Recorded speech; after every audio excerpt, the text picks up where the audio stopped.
konsep al-mawaris Islam. Buka surat Quran surat 4 ayat 10 sampai 12. Ini dari sini kita berangkat. Siapa yang ikhlas membacakan ayat 10? Siapa yang ikhlas? Baca lengkap.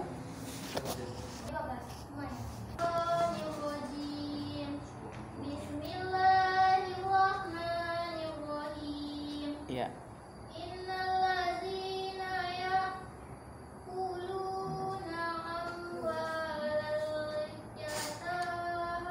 Yatama.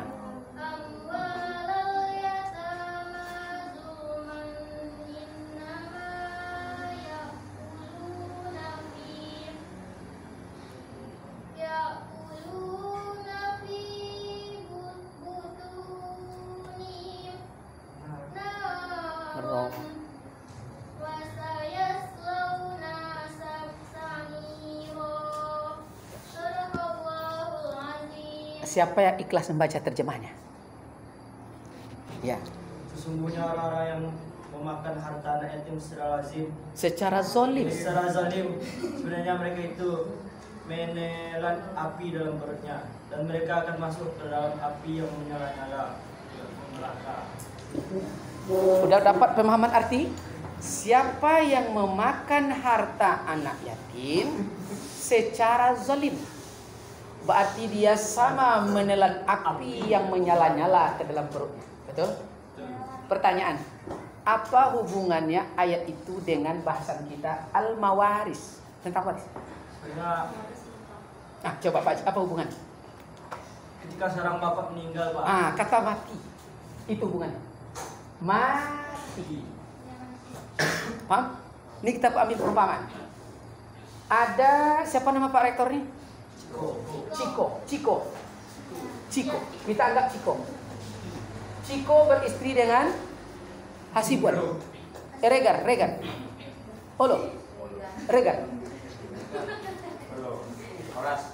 Beranak 5.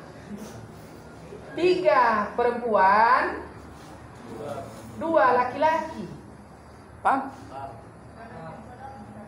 Lalu Ciko punya ayah, punya emak, betul? Ciko punya kakak, betul? Laki-laki, ada perempuan. Ini anak kecil-kecil. Begitu Ciko mati, kadang yang laki-laki ini alasannya ingin menyelamatkan harta, betul? Ini namanya memakan harta anak yatim. Siapa saja akan dapat harta ini? Belum tentu dia. Belum juga tentu dia. Siapa? Ada aturan dalam Islam.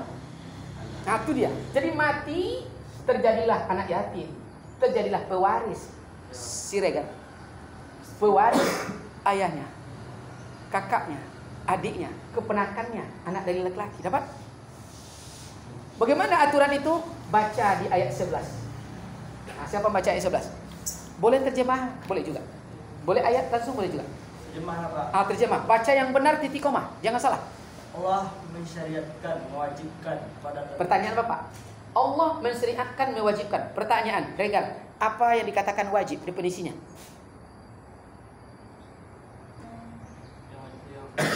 Wajib adalah sholat wajib? Wajib. Kalau tidak dilakukan? Dosa. Definisi wajib, Ciko adalah wajib adalah wajib adalah dikerjakan berpahala, ditinggalkan dosa. Dikerjakan dapat pahala, ditinggalkan dosa besar. Berarti kalau tidak dilakukan nanti disyariatkan Allah ini dosa besar.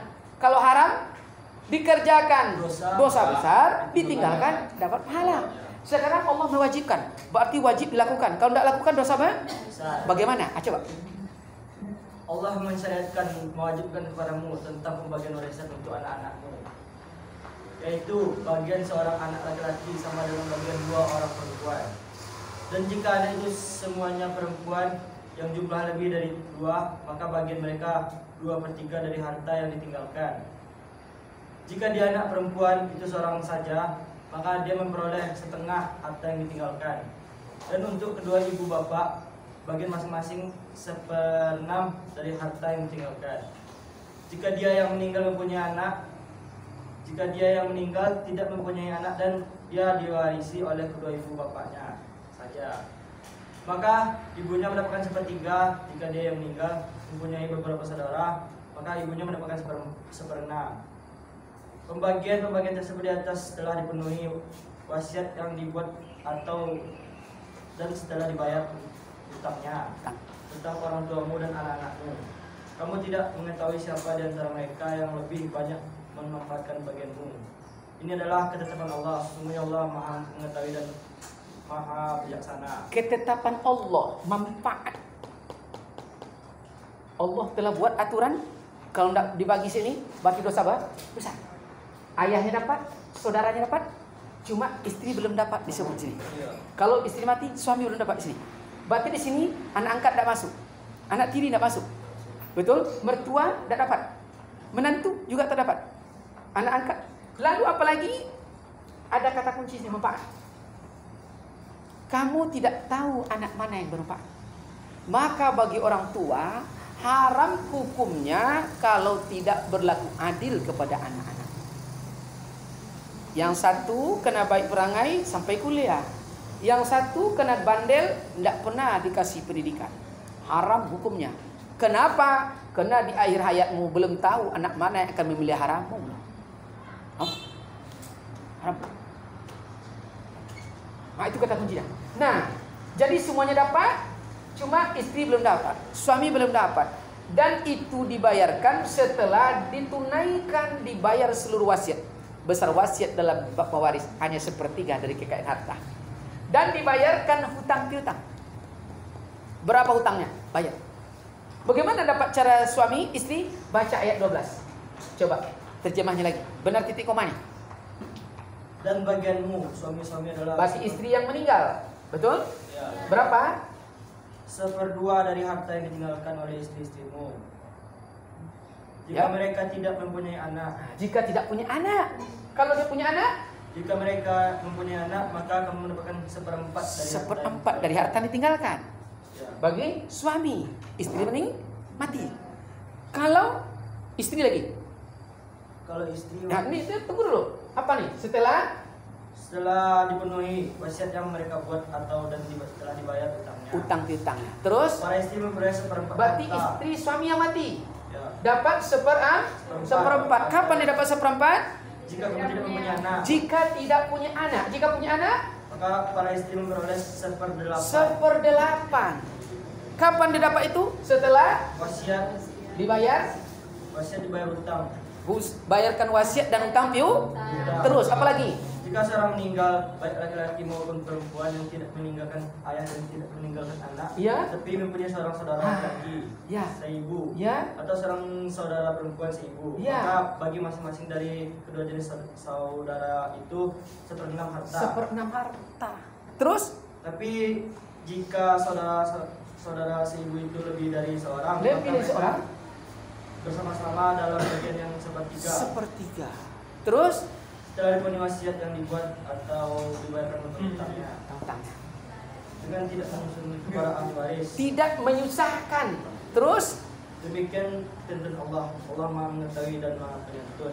Maka dalam kajian ini ada 25 orang yang mendapat harta kalau ada meninggal, ada mati. 15 laki-laki, 10 perempuan. 15. Semuanya dah dapat. Ini aturan Allah. Sekarang kita anggap ini Ciko punya istri 1 Regan. Mati Ciko. Anak 5. Emaknya dapat tadi? Dapat. Betul? Berapa dapat emak ayah? 1/8, Pak. 1/8 dia punya anak loh. Hati-hati. Sudah ada aturannya. Betul? Kecuali tidak punya anak. Berapa dapat istrinya? 1/8 dia punya anak loh, betul? Ya. Nah begitu pula kalau suami dapat 1/4 kalau dia punya anak. Sekarang udah dapat, anak juga udah dapat, ya. Bersisa lagi harta Ciko lebih kurang 2,2 miliar. Yang sisa ini namanya asobah. Paham? Apa namanya? Asobah. Asobah ini khusus untuk anak ciko saja. Ya, untuk ciko saja. Berarti anak dapat jatah 2 kali. Nah, bagaimana untuk anak? Standarnya nih, cara pembagiannya. Cuma ingat, ini dibayarkan setelah utang piutang lunas. Setelah wasiat ditunai. Sebab ada nanti yang mati tidak punya anak, hartanya banyak. Betul? Ada pula yang mati, dia tidak punya harta, utangnya banyak. Siapa yang bertanggung jawab? Anak loh. Makanya begitu, sebelum ayah, emak kita dibawa ke tempat peristirahatan terakhir, kan ngomong kita, ahli waris, kepada para petakziah yang hadir, seandai ada hutang piutang dari almarhum almarhumah orang tua kami, emas yang ditimbang, padi yang digantang, uang yang dibilang, yang bapak ibu tidak redo, temui kami sebagai anak, kami akan mempertanggungjawabkan. Itu ya. Nah, sekarang kita hitung, dia tidak berutang dan lunas utangnya. Bersisa berapa masing-masing anak laki-laki dapat dan berapa anak perempuan. Bagaimana cara pencarian? Coba hitung. Dia 11 tadi ada, Pak. Berarti berapa masing-masingnya? Dia 11 ini laki-laki mendapatkan 2 kali daripada perempuan. Iya, berapa? Ini ilmiah loh, jelas. Sekian ratus juta kok. 200 juta lah, harus jelas. Kalau bab mewaris tidak jelas, berbunuhan kita beradik kakak. Coba, paham? Ini duit lah. Nah, berapa masing-masing? Ini ilmiah loh. Berapa masing-masingnya?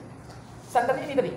Kalau 2 anak perempuan dapat 1/3. Berarti kalau 1 laki-laki berarti siapa yang seperseper? Ini duitnya 2,2 miliar. 2 miliar 200 juta. Berapa masing-masingnya? Berapa ratus juta perempuan, berapa juta laki-laki? Jelas itu. Itu perhitungannya. Bukan seper-seper lagi. Tidak mau seper-seper. Capek seper-seper. Kiper orang nanti. Tidak mau loh.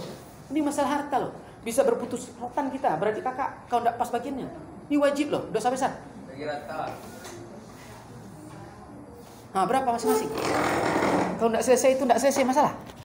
Perempuan berarti dapat 314 juta 285.714 rupiah. Nah, laki-laki dikali 2, berarti laki-laki dapat 628 juta 571.424 rupiah. Gimana perhitungannya? Satu anak laki-laki banding 2 loh. Berarti anaknya 5. Berarti laki-laki jadi 2. Berarti jadi 4 hitungan. 4 tambah 3 7. 2,2 dibagi 7 ketemu dia. Jelas dong. Ya, itu kan. Nah, coba 2 miliar 200 juta dapat berapa? Dapat 314 juta, betul? Itu jatah perempuan. 314 juta 285.000. Berarti laki-laki kali 2. Berarti jadi berapa laki-laki?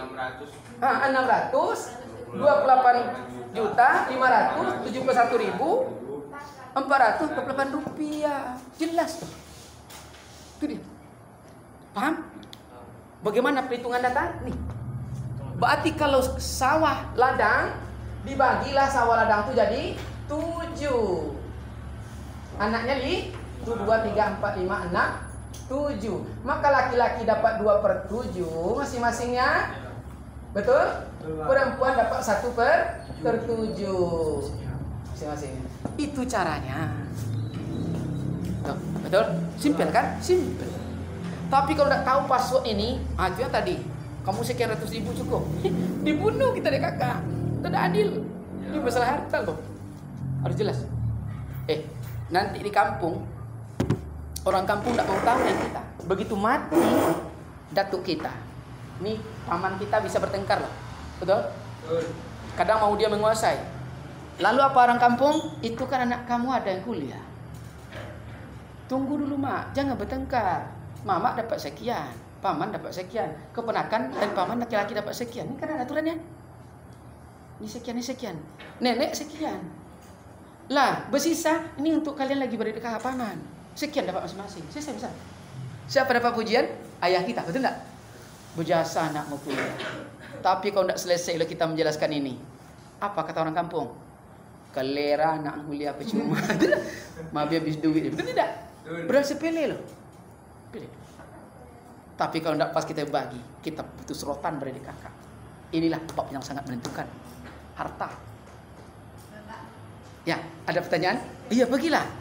Anak angkat tidak dapat. Beda agama tidak dapat. Betul? Tidak dapat. Pak, berarti yang didulukan anak dulu, Pak. Iya, ini tidak dapat anak nomor 1. Laki-laki bersama, Pak. Nah, pertanyaannya, kenapa jatah anak laki-laki 2 kali besar anak perempuan? Itu dia. Itu pertanyaannya kan? Alasannya adalah karena yang laki-laki itu yang punya anak. Coba masuk kajian. Bintan Ciko beranak dengan Siregar 5. Mati Ciko. Siapa yang berhak menikahkan anak pertama putri ini sementara yang laki-laki belum balik? Datuk daripada Ciko, ayah Ciko. Tak ada hubungan ayah Siregar dengan mak Regar. Kalau mati datuk nih, siapa saudara Ciko yang laki-laki? Ini yang berhak menikahkan keponakan. Mati pula siapa anak keponakan, anak mama nih yang laki-laki? Ini yang berhak menikahkan. Ini tidak ada hubungan. Paham? Makanya istri yang soleha, dia tidak akan pernah marah kalau suami setiap bulan membantu ayah dan emaknya. Setiap bulan dia membantu anak keponakannya. Kenapa? Karena kalau dia mati, ini yang berhak menikahkan anak-anak. Kalau dia laki-laki belum balik. Paham? Inilah filosofis.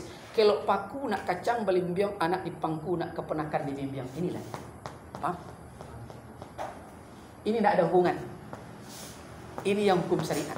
Beda dengan adat. Beda dengan adat. Nah, sekarang timbul persoalan. Ternyata begitu mati sang suami, utangnya lebih banyak. Ya. Tak cukup. Siapa yang bertanggung jawab? Anak-anak. Betul? Atau paman? Anak yang baik setiap saat berbalas jasa pada ayah dan ibu. Orang ibu yang sempurna tak pernah berangan-angan ayah dan emaknya minta dikasihani. Coba kalian buka ilmunya. Surat Al-Ahqaf ayat 15. Surat Al-Ahqaf itu surat 46 ayat 15.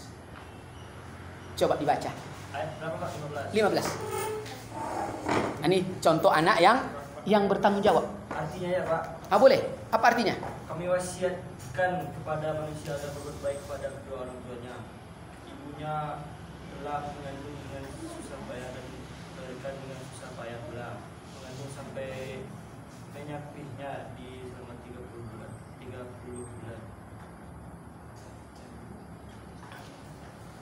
Maksud agar berbuat baik pada kedua orang tuanya. Ya. Ibunya telah mengandungnya dengan susah payah dan melahirkannya dengan susah payah. Melahirkan susah payah. Terus Mengandung sampai menyapihnya itu selama 30 bulan. 2 Sehingga tahun. apabila setelah dewasa dan umurnya mencapai 40 tahun, dia, anak itu berkata, "Wahai Tuhanku, Rob penciptaku, wahai Rob, berilah petunjuk agar aku dapat mensyukuri nikmat-Mu yang telah Engkau anugerahkan kepadaku dan kepada kedua orang tuaku. Dapat beramal saleh yang Engkau ridai, dan berikanlah kesalahan padaku hingga pada anak cucuku." kesolehan bukan kesalahan. Kesalehan kepadaku dan kepada anak cucuku. Sesungguhnya aku bertobat kepadamu dan sesungguhnya aku termasuk orang-orang muslim. Oke, sekarang Pak coba lihat. Sebenarnya nampak ada kalimat di sini. Wa wassainal insan. Ya, kami wariskan kepadamu. Kami wasiatkan, kami wariskan. Apa arti insan di situ? Manusia. Di dalam ayat ini bukan manusia artinya. Dalam kamus, biji hitam yang ada di tubuh manusia itu namanya insan. Coba tengok biji mata hitam yang ada manusia itu namanya al-insan. Apa maksud ayat? Wahai anak, jangan kau tengok orang yang telah tua renta, nenek yang berumur 80 tahun itu dengan mata. Tapi tengoklah dengan jasa. Yang telah tua ompong keriput itulah dulu menghamilimu dalam keadaan lemah bertambah-tambah. Kenapa tanya? Ada yang pernah hamil di sini? Belum ada. Anda setelah mulai hamil nanti menghamili anak, kita bayangkan kita dalam perut imak kita. Kadang umur 2 bulan di dalam perut emak kita dulu. Apa dimakan oleh emak muntah, betul? Muntah-muntah kita, betul? Betul muntah. Betul tidak? Betul. Mengidamnya macam-macam. Betul? Betul. Lalu apa? Tidak sampai di situ loh. Karha wa wada'ahu karha. Dibuat lemah bertambah-tambah. Setelah buncit sampai 9 bulan kita di dalam. Terbayang? Bagaimana mak kita menderitanya? Tidur menelentang sesak napas loh. Itu tengok. Jangan tengok dengan mata, tengok jasad. Nanti kalian setelah hamil paham. Miring ke kiri, sesak napas, menelungkup, kepala di atas, kaki. Tengok itu loh. Jangan tengok dengan mata, tengok jasad itu loh. Tak sampai situ. 9 bulan 5 hari setelah pembukaan mulai 6, ini rasa putus pinggang. Nanti lo akan merasakan bagi hamil. Rasa putus pinggang nih. Mulai masuk di ruang PK. Kalian tahu ruang PK? Kalau di kampung tidak ada ruang PK. Di rumah sakit ada. Ini beja, ini ada kaki, tempat meletakkan kaki, digangkangkan. Menjerit itu. Berlinang air mata mak kita melahirkan. Kadang dokter dikasih isyarat. Digunting oleh perawat kiri kanan 2 senti, paham? Menangis. Tapi dia tidak sadar. Bapak demi Allah, 2 anak bapak di sini kepala sang istri saya melahirkan. Sampai luka dipegangnya. Kena sakit. Itu yang kamu tengok. Paham? Lalu tidak sampai situ. Begitu kita keluar dengan linangan air mata, ibu itu melahirkan. Mengucur darah sebanyak-banyaknya. Belum keluar lagi ari-ari. Tapi mendengar anak, wah, sang ibu berkata dengan linang air mata, alhamdulillah nak, kau lahir selamat nak. Ini mengucur darah. Berapa lamanya? 40 hari, 40 malam disebut darah. Nifas. Itu tengok kata. Paham? Maka kalaulah sampai kita di level ini, takkan berani kita berkata dalam Al-Quran. Fala takut. Berkata saja haram bagimu kepada ibu. Paham?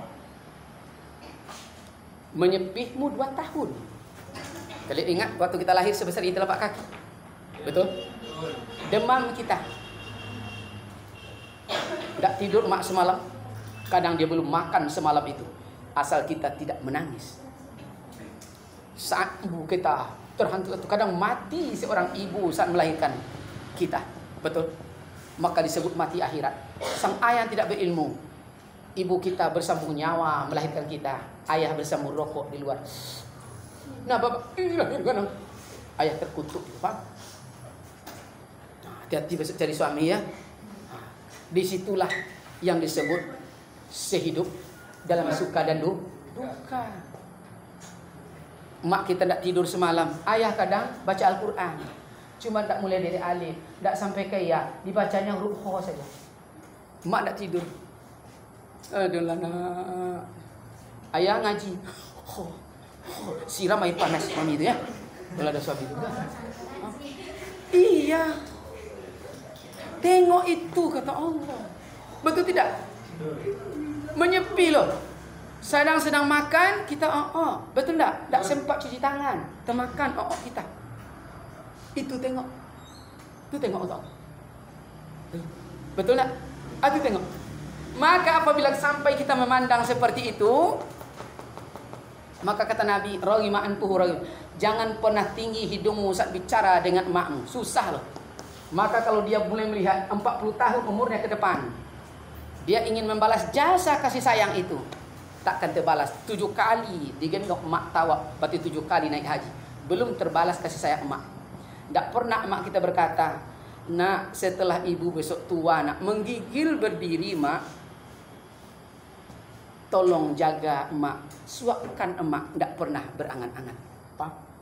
Tidak pernah. Betul tidak? Sekarang ada mungkin di antara kita pernah berkata kasar kepada emak kita. Dia belinak air mata melahirkan kita. Sekarang dia telah pergi meninggalkan kita buat selamanya. Terbayang oleh kita? Neraka mana yang pantas buat kita? Ada tidak di antara kita tidak menghargai jasa emak kita?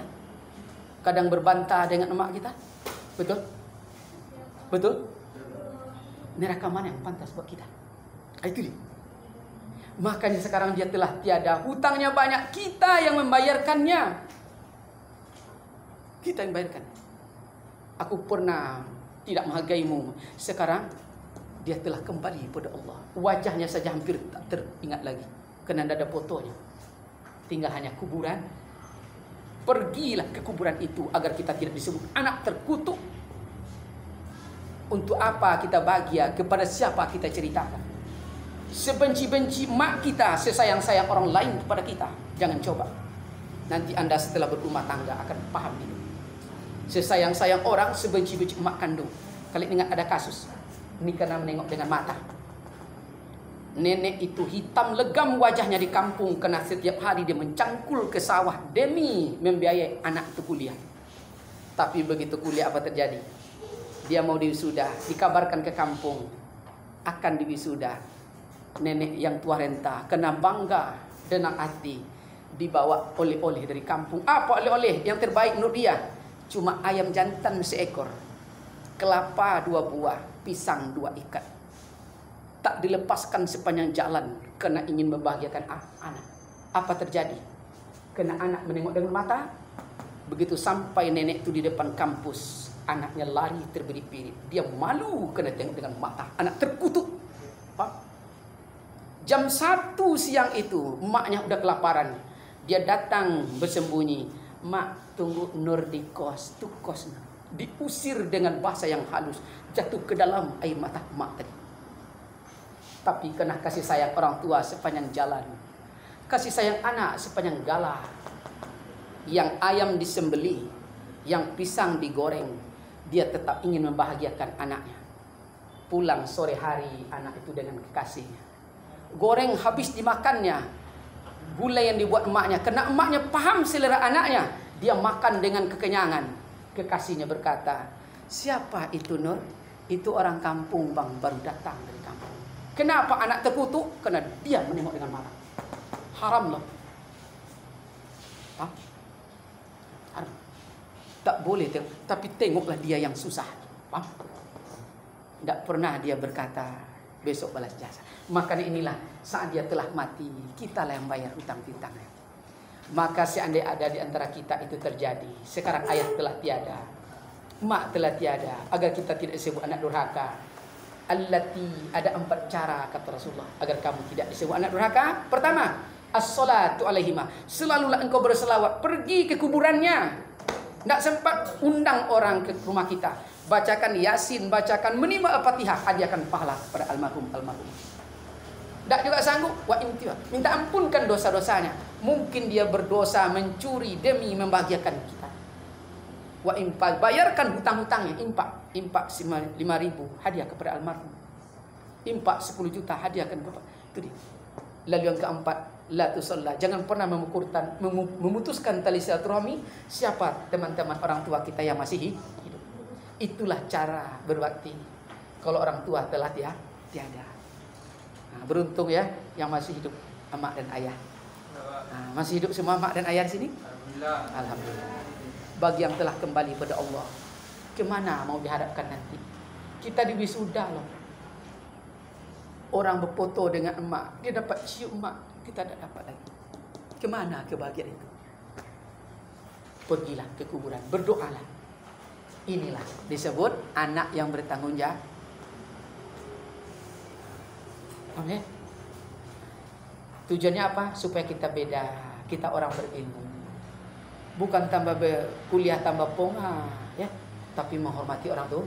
Ini ada kita yang tak berilmu. Dengan ustaz, dengan guru, dengan dosen dicium tangan. Mak di kampung kadang, mak pergi ya. Dia menengok mak dengan mata. Apa yang akan didapat? Untuk apa kita bahagia? Kecuali bahagia orang tuh payah ya, numpahkan darah. Nanti yang perempuan setelah melahirkan barulah terasa. Oh ya sakit, ya. Sakit. Bismillah. Kalau dipikirkan sakit, tidak mau emak kita beranak, tapi kena sayang. Sayang ya. Oke, sampai situ. Ya. Hapus untuk kita bersama dan kita tutup dengan hamdalah. Alhamdulillah. Assalamualaikum warahmatullahi wabarakatuh.